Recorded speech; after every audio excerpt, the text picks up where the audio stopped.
सर्वेभ्यो नमो नमः। आज की इस कक्षा में आप सभी का हार्दिक अभिनंदन एवं स्वागत है। आज की कक्षा का जो विषय है वो है घीप प्रत्यय। यदि आप चैनल पर पहली बार आए हैं तो संस्कृत विषय के पाठन हेतु आप चैनल को सब्सक्राइब अवश्य कर लीजिए। घीप प्रत्यय का इकार शेष रहता है।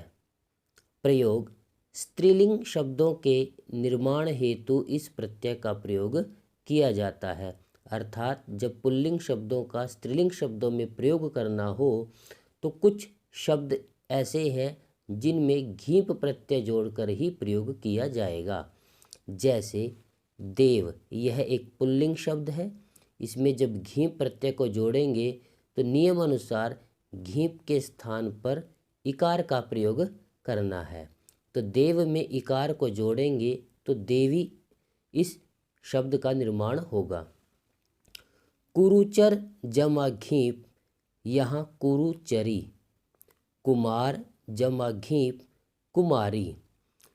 आप देखते होंगे कि जब कोई बालक अपना नाम लिखता है तो जैसे देव कुमार, तो वह अपने नाम के पीछे कुमार लिखता है। लेकिन जब कोई बालिका अपना नाम लिखती है जैसे मीना कुमारी, तो वो जो कुमारी शब्द है वो घी प्रत्यय से ही बना हुआ होता है।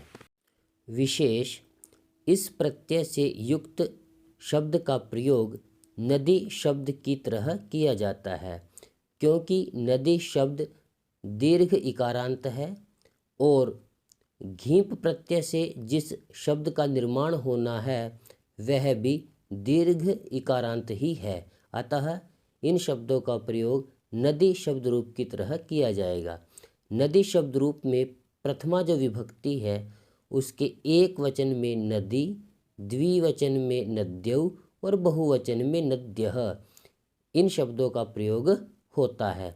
उसी प्रकार जब हम इकारांत, दीर्घ इकारांत शब्दों का प्रयोग करेंगे जो घीप प्रत्यय से बने हुए हैं तो उनका प्रयोग भी नदी शब्द रूप के अनुसार ही होगा। जैसे देवी, देव्यौ, देव्यः। यदि आप कक्षा 9वीं अथवा 10वीं की परीक्षा हेतु तैयारी कर रहे हैं तो आपको केवल यही समझना है कि जब घीप प्रत्यय का प्रयोग होगा तो दीर्घ इकार शेष रहेगा और उसके जो शब्द रूप हैं वो नदी शब्द के अनुसार चलेंगे। अब प्रश्न यह है कि यह जो घीप प्रत्यय है यह किस सूत्र के द्वारा होता है। आइए इसको समझते हैं। प्रथम जो सूत्र है वो है उगितश्च। इस सूत्र के अनुसार उकार एवं ऋकार अंत वाले शब्दों में स्त्रीलिंग शब्द बनाने हेतु घीप प्रत्यय का प्रयोग होता है। अब जो उका अंत वाले शब्द हैं और ऋकारांत जो शब्द हैं वो क्या होते हैं। जो ईयसुन प्रत्यय संस्कृत भाषा में प्रयोग किया जाता है, संस्कृत व्याकरण में जिसका प्रयोग किया जाता है वह उकारांत होता है। और जो क्षत्रि प्रत्यय आपने पढ़ा है वो ऋकारांत की श्रेणी में आता है।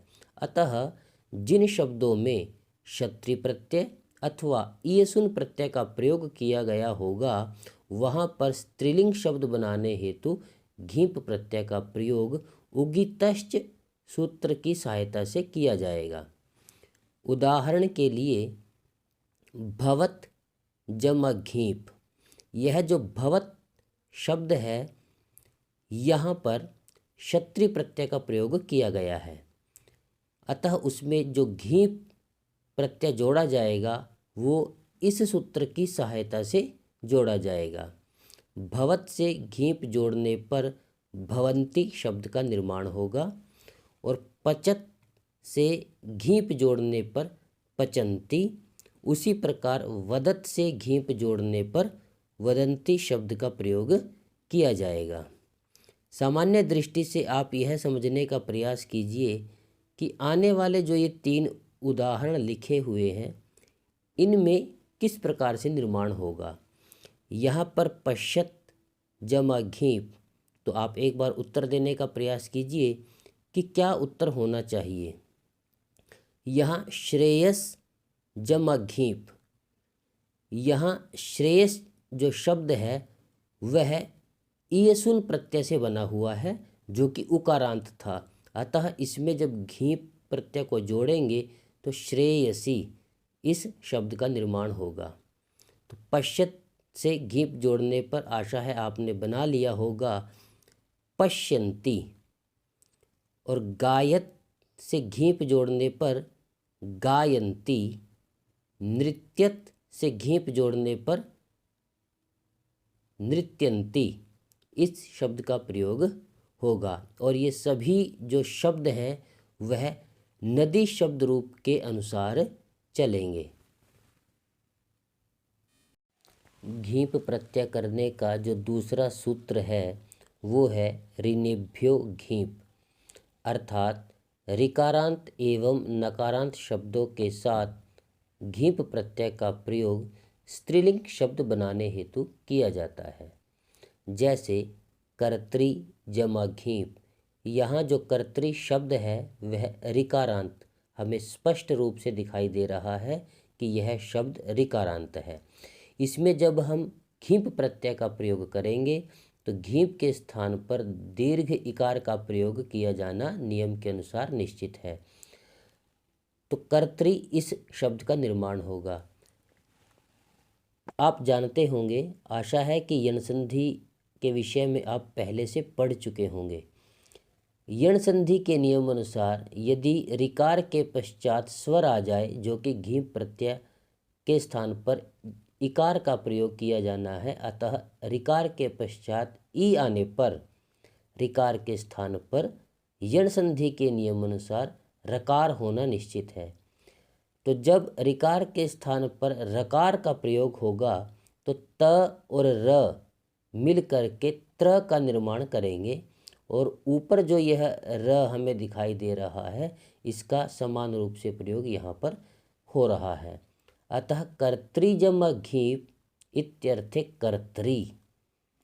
इसी प्रकार दात्री जमा घीप दात्री, यहाँ पर रकार का प्रयोग नहीं किया गया है जबकि यहाँ पर किया गया है, क्योंकि यहाँ रकार का प्रयोग नहीं था। यह दात्री शब्द है, ऋकारांत है, परंतु इसमें कर्तृ के समान रकार का प्रयोग नहीं था, इसलिए यहाँ पर रकार का प्रयोग नहीं करना है। दात्री जमा घीप इस प्रकार से यहाँ निर्माण किया। मनोहारिन, यह जो शब्द है यह नकारांत है, क्योंकि इस शब्द का अंतिम जो वर्ण है वो न है और वह हलंत है, अतः यह नकारांत शब्द हुआ। इसमें जब हम घीप प्रत्यय को जोड़ेंगे तो मनोहारिणी इस शब्द का प्रयोग किया जाएगा।